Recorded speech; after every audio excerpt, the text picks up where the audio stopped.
kalau menikah itu dalam bahasa ceramah saya di YouTube ikhwas sekalian dan akhwat adalah jalan tol menuju ke surga. Seperti nggak ada rintangannya. Asal antum sudah menikah, itu sudah sangat mudah masuk ke dalam surga. Kalau antum mau sedekah, sedekah paling afdol kepada keluarga, istri dan anak, termasuk suami, orang tua, ya, kerabat. Dan ini dalam pernikahan.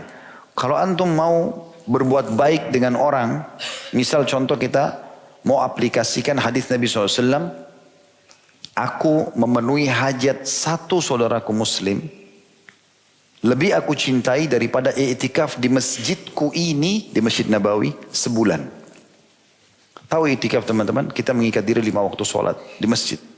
Sholat-sholat sunnah di masjid. Berdoa antara azan dan iqamah. Baca Al-Quran, majlis ilmu. Banyak sekali yang kita dapatkan dalam i'tikaf.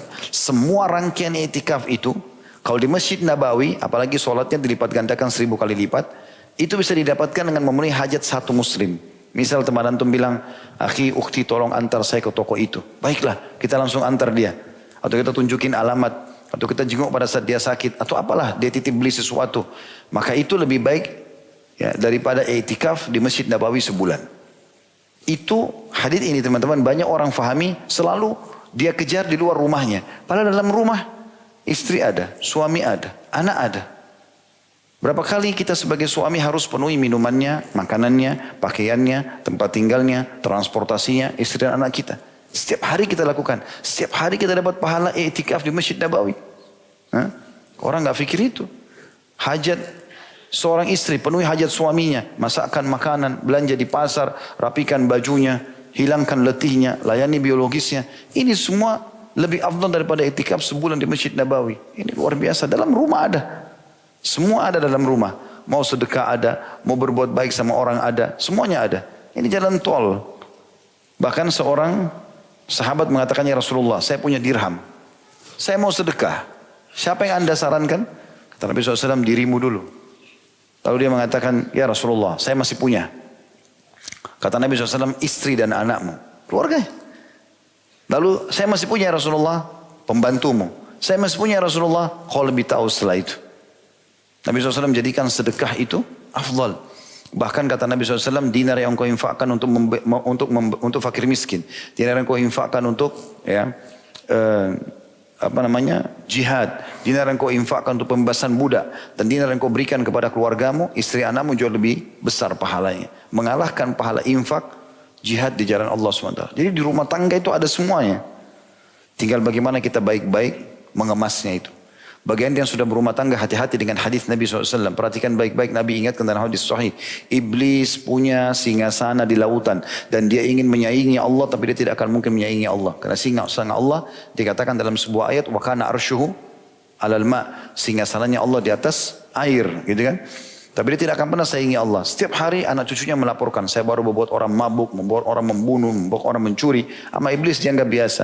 Begitu ada yang mengatakan, saya baru ceraikan suami istri, maka oleh iblis didudukkan di sebelah singgasananya, lalu berkata, kaulah jagoannya. Kau yang benar nih. Ceraikan suami istri. Makanya teman-teman harus hati-hati. Mempelajari dalam rumah tangga penting. Bagi yang benar, memaafkan. Bagi yang salah, minta maaf. Gitu kan? Kecuali betul-betul memang antum harus memberikan pendidikan yang tegas pada pasangan. Karena berulang-ulang melakukan pelanggaran atau pelanggaran terlalu besar. Bisa ada konsep tanda kutip namanya hajir. Hajir pakai E, bukan pakai A. Bukan hajar. Hajar itu boikot, diranjang. Yang Allah mengatakan dalam surah An-Nisa, a'udzubillahi minasyaitonirrajim, wallati takhafuna nusyudahunna fa'idhuhunna wahjuruhunna fil madaji wadribuhun. Bagi istri yang kalian takuti nusyudnya, suruh tutup aurat enggak mau, suruh salat enggak mau, suka selingkuh sama laki-laki, maka ingatkan dengan baik-baik. Tidak mau dengar, hajar mereka, boikot mereka, diranjang. Tidak digauli, tidak diajak ngomong. Kalau dia tidak mau juga baru dipukul. Pukulan pun tidak boleh menyakiti. Kata Nabi SAW, hindari wajah. Ya. Pukulan sebagian ulama mengatakan dengan kayu siwak ke tangannya. Ingatkan, ini nggak boleh. Tetap tidak mau yang sudah antum istikharah, tinggalkan. Jangan habiskan waktu pada perempuan yang tidak mau dengar nasihat. Cari wanita salihah yang antum isi dengan ibadah kepada Allah Subhanahu wa taala. Begitu juga dengan perempuan. Nasihati suaminya, sholat ini itu jangan mabuk. Tidak mau dengar, istikharah kepada Allah Subhanahu wa taala, tinggalkan saja. Cari laki-laki yang soleh, sisa umur kita dipakai untuk ibadah kepada Allah SWT. Itu kurang lebih yang ingin saya tambahkan tadi.